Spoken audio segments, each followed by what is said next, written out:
प्रधानमंत्री नरेंद्र मोदी ने तमिलनाडु में चोल सम्राट राजेंद्र चोल के सम्मान में आयोजित एक कार्यक्रम को संबोधित किया। इस दौरान उन्होंने ऑपरेशन सिंदूर का जिक्र करते हुए कहा कि ऑपरेशन सिंदूर ने दुनिया को दिखाया कि अगर भारत की संप्रभुता पर हमला हुआ तो वो किस तरह जवाब देगा।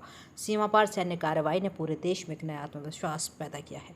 उन्होंने कहा कि भारत को निशाना बनाने दुश्मनों और आतंकवादियों के लिए कोई जगह सुरक्षित नहीं है।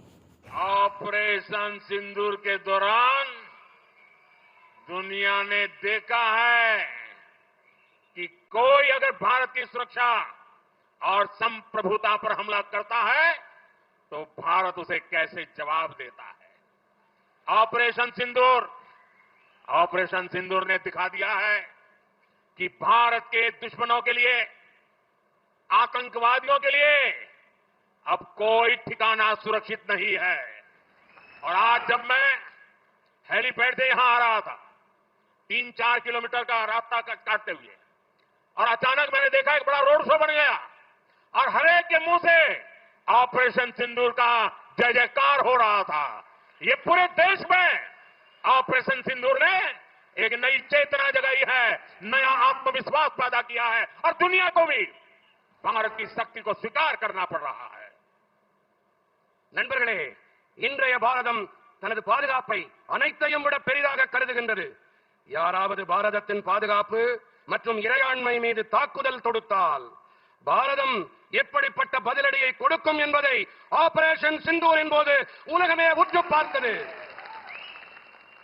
பாரதத்தின் எதிரிகளுக்கும் பயங்கரவாதிகளுக்கும் எந்த ஒரு மறைவிடமும் பாதுகாப்பானது கிடையாது என்பதை ஆபரேஷன் சிந்தூர் வெளிச்சம் போட்டு காட்டியது. நண்பர்களே, நான் இங்கே வந்தபோது அங்கே ஹெலிபேடிலே தரையை தொட்டேன். சற்றேறக்குறைய 3-4 கிலோமீட்டர்கள் தொலைவில் இருந்தது அது. அப்போது அங்கே சாலையிலே ஒரு ரோட் ஷோவுக்கு ஏற்பாடு செய்யப்பட்டிருந்தது. அனைவரிடத்திலும் ஆபரேஷன் சிந்தூரின் ஜெயகோஷம் அவர்கள் வாயிலே இதுவே மந்திர ஒலியாக ஒலித்துக் கொண்டிருந்தது.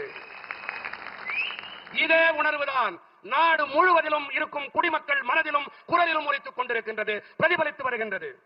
நம் நாட்டில் மட்டுமல்ல, உலகமே இதை கண்டு வியந்து பார்க்கிறது. இந்தியாவின் வல்லமையை உலகம் தெரிந்து கொண்டு வருகின்றது.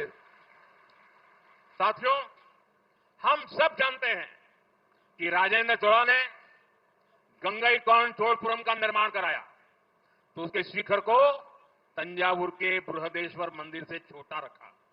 वो अपने पिता के बनाए मंदिर को सबसे ऊंचा रखना चाहते थे। अपनी महानता के बीच भी राजेंद्र चोला ने विनम्रता दिखाई थी। चैनल को सब्सक्राइब करें, वीडियो को लाइक करें, शेयर करें।